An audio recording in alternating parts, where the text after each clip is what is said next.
নমস্কার, আমার নাম সাগ্নিক ঘোষ। আমার অলমোস্ট 4.5 ইয়ার অফ এক্সপিরিয়েন্স আছে ইন দিস আইটি ফিল্ড।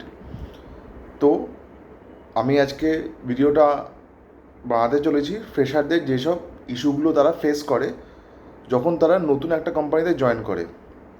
তো আমাকে প্লিজ ক্ষমা করে দিও, আমি কিছুদিন যাবৎ ভিডিও আনতে পারিনি। তার কারণটা হলো আমার কাজে খুব প্রেশার ছিল। তো এনিওয়েজ, তো এই ভিডিওটা চলো আরম্ভ করা যাক। তো পয়েন্ট নাম্বার 1, ফ্রেশারদের যেটা ফোকাস রাখতে হবে প্রথম হলো যখন যারা ইন্টার্ন রয়েছে তখন তাদেরকে কিছু জিনিস ফোকাস রাখতে হবে।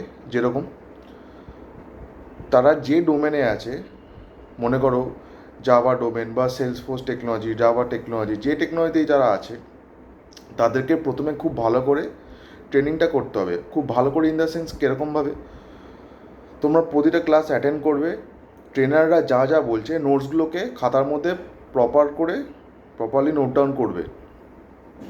বুঝতে পেরেছো? এবং যেসব টেস্টগুলো তো তোমাদের আগের যারা ব্যাচমেট থাকবে তাদের থেকে জেনে নেবে যে কী প্যাটার্নে কোয়েশ্চেনগুলো এসেছিলো, তাতে তোমাদের সুবিধা হবে এক্সামগুলো ক্লিয়ার করার জন্য। এবং তোমাদের ডেলি 2-3টে করে কোয়েশ্চেন্স প্র্যাকটিস করতে হবে প্রবলেম সলভিংয়ের, যেরকম অ্যারে, লিঙ্ক লিস্ট এবং যেসব কোয়েশ্চেন তোমাদের ট্রেনাররা করাবে ওরম ক্যাটাগরি কোয়েশ্চেন তোমাদের প্র্যাকটিস করতে হবে। এইটা হলো ইন্টার্ন ফেজ।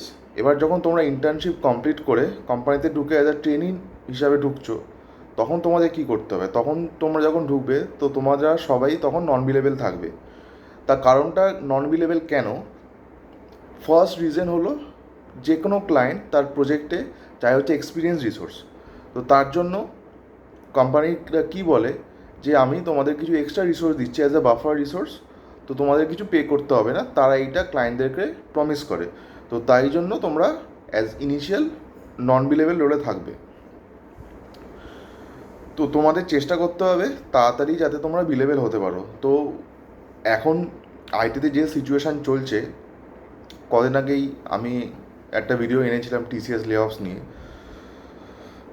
তো এখন যা সিচুয়েশান চলছে, চেষ্টা করতে হবে তোমরা যাতে বিলেবল হও। তো বিলেবলের জন্য তোমাদের কী কী মাথায় রাখতে হবে?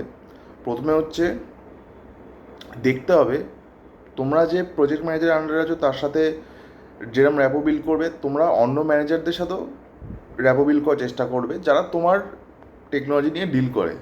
বুঝতে পেরেছো?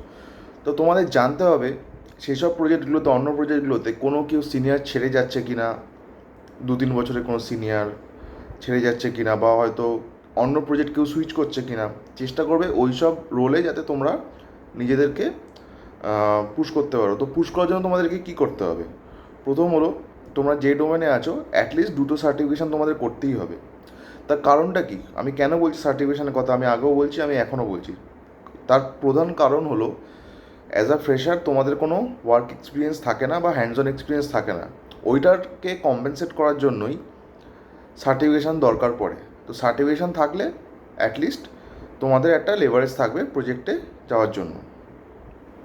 তো ম্যানেজারদের সাথে তোমাদেরকে ফলো আপ রাখতে হবে। আর একটা পয়েন্ট, প্র্যাকটিস তো করেই যেতে হবে অন ডেলি বেসিস।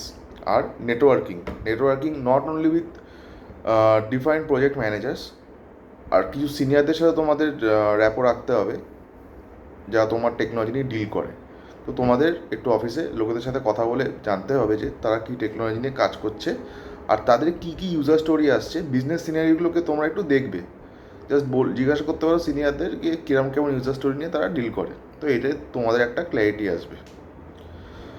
তো আশা করি আমি পয়েন্টগুলো তোমাদেরকে ক্লিয়ার করতে পারলাম। যদি তোমাদের আরও ডাউট থাকে, do let me no in the comment section. তো আজকের ভিডিওটা আমি এত অবধি রাখবো। নমস্কার।